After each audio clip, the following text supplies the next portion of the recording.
I went from that to, after some time, I was able to get a job. My first job was with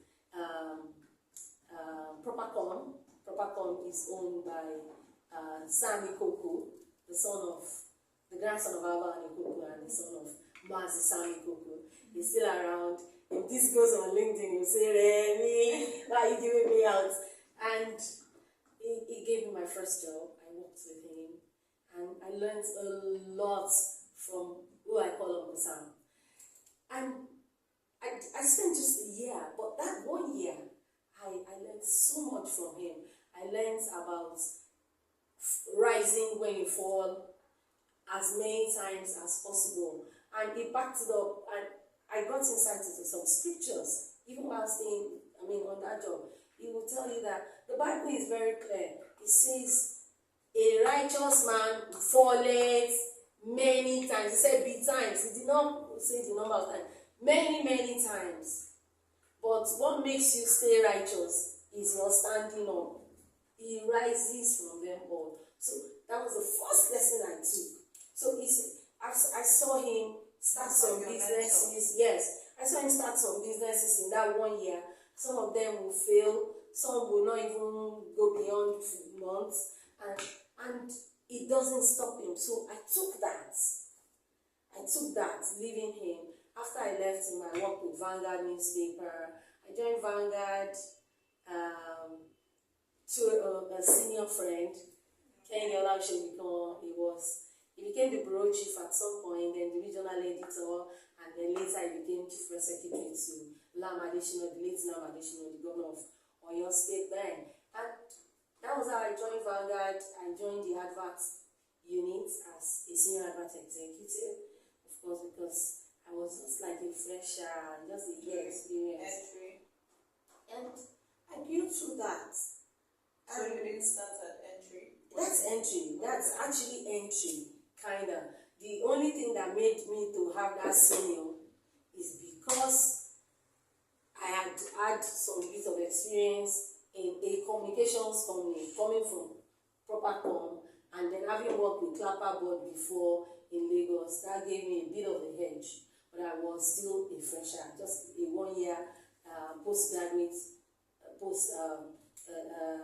graduate experience. So that's how I joined Vanguard. I spent 7 years in Vanguard. Actually, that's my longest media stay, 7 years. And after Vanguard, I worked in a number of newspapers, but Vanguard was the most impactful for me, working with Flora Achibon. Flora can speak Yoruba more than me, but she's Calabar. And she was like a bulldozer. She drives us, but she also has plenty impact in my life. So I was picking mentors and picking through my journey. And after, at some point, I got curious about research. I was researching a lot, and I started speaking, small speaking opportunities. I remember we had a forum of advert practitioners in Abuja, and I spoke at that forum, and I said to them, see, the time is coming, and the time is coming very near, that this one that they are bringing advert to meet you in the office, you even work out, you won't get advert, and it's because tech is coming. I saw it. It's going to take over. Tech is coming, and everybody looked at me. This one don't come with all this and theory, and truly, it came. But of course, by the time it came, I'd gone through leaving Vanguard, going to work with Business Day briefly. One of my editor then in Vanguard started Business Day. Sorry to bring you back. When you gave them that advertising, would I say prophecy? Yes. Did it come from a spiritual standpoint, or it's just like this? It came from research. Okay. I was very passionate about research. So in my research, I found out that other clients, the advanced society, they are already moving away from, in fact, advert budgeting for print media was already shrinking. Okay. So that's what I took to that forum, to tell them we have to start preparing. Of course, Nigeria took a long time to get there, but it got there eventually. So I left there, and I joined Business Day when Frank Ibogo started Business Day and started the Abuja branch. I worked with a number of colleagues there. I didn't stay too long because I realized something while even working in Vanguard. The way to move up in the industry is to move out. It was something that really didn't sit well with me. You find out you've been in a system for years, you're not moving up. They believe that they're doing you a favor by giving you allowing to go around, get adverts and all of that. So I just started looking for better opportunities. And then I had a nickname. They call me Risky because I can move. I move. So when I got the opportunity to be the group advert manager for Daily Trust, I moved. And when I joined Daily Trust, it was the time so in 2003, after the 1999 elections, 2003 came. 2007 was when we had a lot of former governors or sitting governors vying for the position of the president. And that was about the time I had just joined Daily Trust as the group advert manager. Now, one thing stood out there too was the fact that I don't speak Hausa. And so they looked down like, you can't survive here. You won't thrive. And so what I did was I borrowed one young man that used to come with me, like my PA. That one knows he can speak Hausa. In fact, he's schooled in Unimed, but he will just speak as if he doesn't know anything. So everything, he will take notes. What they are saying about me. Then he will come and download for me later and tell me, and I'll ask him, how do you think I should navigate this? And he was actually also my mentee. In fact, he was my first mentee officially. And so that's how I stayed there. At some point I had some issues because I became like the voice that speaks and nobody else speaks. Because I was in charge of the money, I was in charge of making money, and I would bring in some clients that ordinarily they can't get. I recall that I got a series of front page adverts from the agency that was representing Donald Duke then. And the same for the former governor of Osenenuku now, Ebano. So I was running serious back-to-back campaigns. And I think I spent just about a year and a half there, and then I left. At that time, I was already getting tired of the print media. I'm a very dynamic person. So after that, I just did a brief stint as AGM business development at Leadership newspaper, and I said I was done. That's 17 years in print media I spent. 17 years? 17 solid years, yeah. Oh. So I left the print media with that, and I decided to go agency, to go to a communication, advertising, PR agency. So I started looking at opportunity in Lagos. I found myself in Lagos and joined Comex Advertising. Comex Advertising also at that time was running a sub, which is an outdoor company called Super Sites. They have this very big board at the corner of Eco Hotels facing the beach. So I joined them briefly. I was in charge of business development, I was in charge of client relations, and I just knew that I've not found my real place. So I started looking. Even after walking through all of this? Yeah, I knew I wanted to be a rounded communications person. The truth is, my foray into getting admission to study finance, because I had it in mind that, okay, I probably should look at joining as an arts director at some point. So let me start by studying finance. So my dad will not let that be. So at that point, I just looked at it. I I was not feeling like this is where I should be. Even when I was with Comex, Uncle Larry, great man, the MD. So when I told him that I want to move on, I eventually got the job with Caritas Communications, which is more of what I was really looking at, because what they are doing is not the regular PR, is more of reputation management, because we are working with people in sectors like oil and gas. I remember then we had Seplat, we had Panocean, we had Exxon Mobil, we have Total, we had quite a number of oil and gas. Then we had some other brands too, like Schneider Electric, Main One Cable Company. So when I came in, one of the ideas that I pushed with Chief Dayojo, who is the founder and MD, was that we have so much to give. We should have, and then we've been doing some trainings for all these people were doing reputation management for, like FAN. I remember facilitating FAN training then for because they were people facing roles there.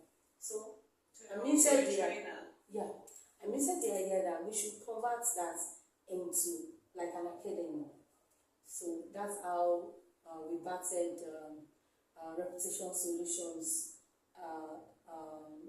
Solutions Academy with Caritas.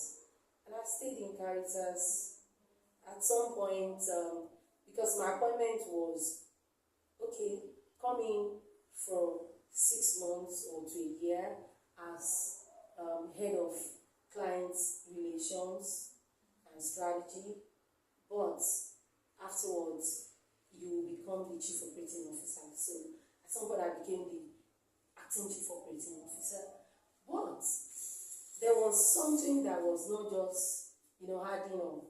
So we decided to split the business into two. We moved every other brand under Caritas PR. Training was under the Reputation Solution faculty, and then all the oil and gas, including OPTS and everybody, under Caritas Communications. So we had that split. But one of the things that showed forth for me there is my love and capacity for research. We did some research for ExxonMobil, reputation research, stakeholders audits, they are research work.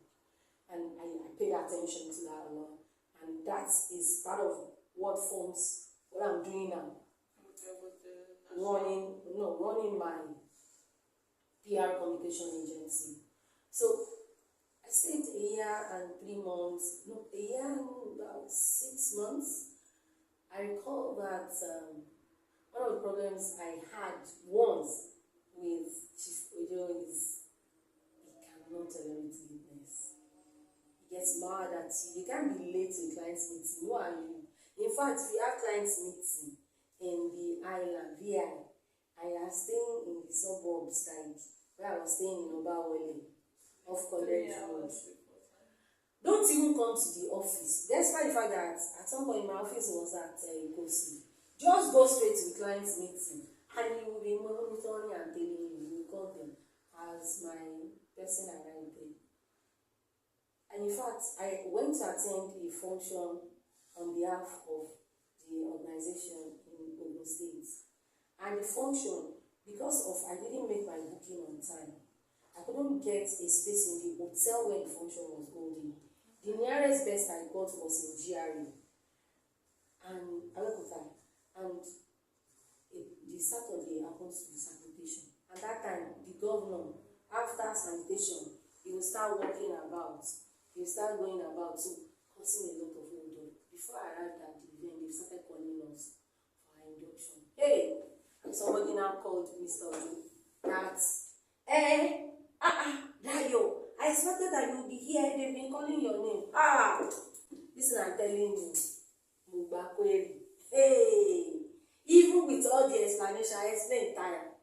It does not, in fact, is a cardinal sin. It is a cardinal sin for you to be late. And that is a lesson I paid.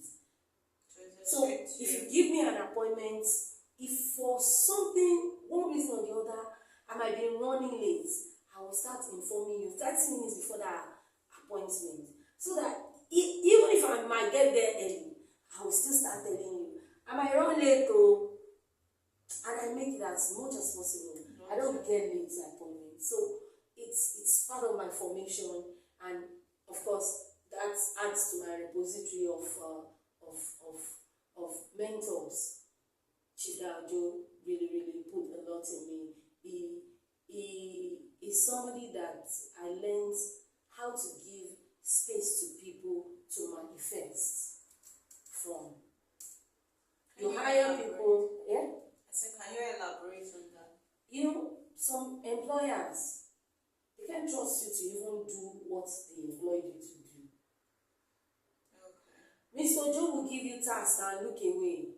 How?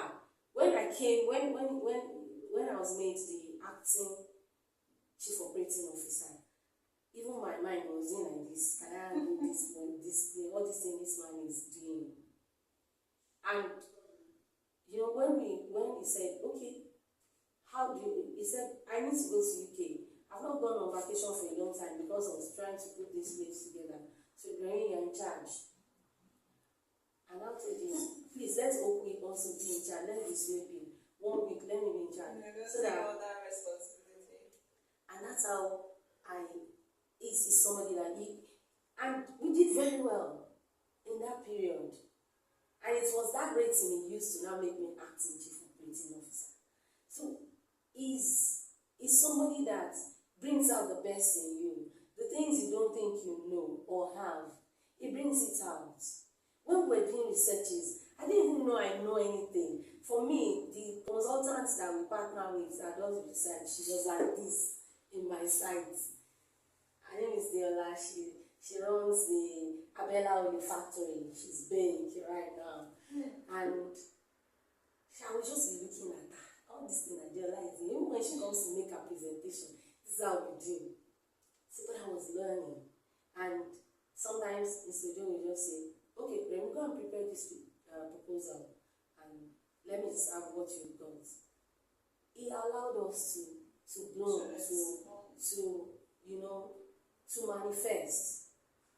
And that is a lesson I took. Do you think that that's necessary in every workplace for employers or for leaders to give people coming up or people trying to learn? It is very, very necessary. It is necessary. It's the only sustainable way to even go about things. As I'm talking to you, there was a copper that worked with me then in Caritas. His name is what's his name? Temi is, in fact, he just left Tizeti as the vice president of communication. Come on. And when there was an opening in May 1, I just said, let Temi go. Because I know I have trained him. Mr. Joe has put a lot in me, and I've put in him. So I could trust him to go there. They were our clients, and they asked us to help them get a communication, like a middle, not senior, just, in fact, it was just like 2-3 years after his service. And then Temi went there, 2 years after his service. And that's how he cut his teeth, and then he broadened in the broadband tech space. And before you know it, I started seeing Temi. I said, I see my son, because I call him my son. My first daughter's name is Temi, so I call him my son. And that's how that space we gave him to express is what took him up. So in fact, I have quite a number of people I can mention that have given space to express themselves, working with me. It's necessary. It's necessary. Yes. In fact, the best you can do for them is have a place where you bring ideas to the table, or you have a brief. Let them speak to it. Don't be the one that stops everything. And that takes me to something that I did not like the experience. Also, the flip side of that, with Jim Ibrahim, yeah, I'm not afraid I can mention his name. I worked with his newspaper briefly, and the two times we had what is supposed to be strategy retreats, we will arrive in Lagos, or the second one we had in Abuja, and he will be the one that will talk the whole of the 2 days. Nobody has idea, only him. And that's why all the businesses he puts his hand on failed. Let people express themselves. There is a deposit in those people that you are looking down on. I recall one of the stories that actually impacted me and made me form that was the story of a janitor in the US who always, welcome people at the door and all of that.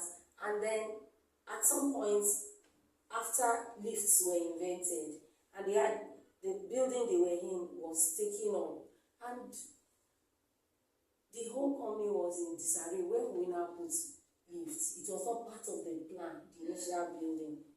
And the man was one that gave them an idea that they can just have it as an extension of the building outside.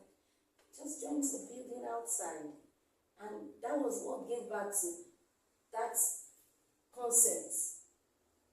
There are buildings that have existed way before then. They can now put up lifts outside the building. So that sparked something in me. Let people manifest around you. You can have it in a controlled environment, but the most important thing is give them a seat. No silence your boy. No, don't. So that's how I came through professionally until I found myself coming back to Abuja to work as a brand and communications lead for a mortgage bank, Infinity Trust Mortgage Bank.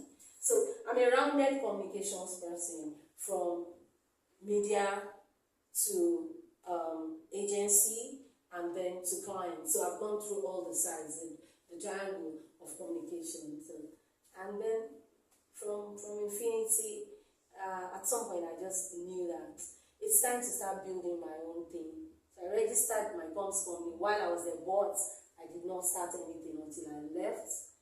And here I am.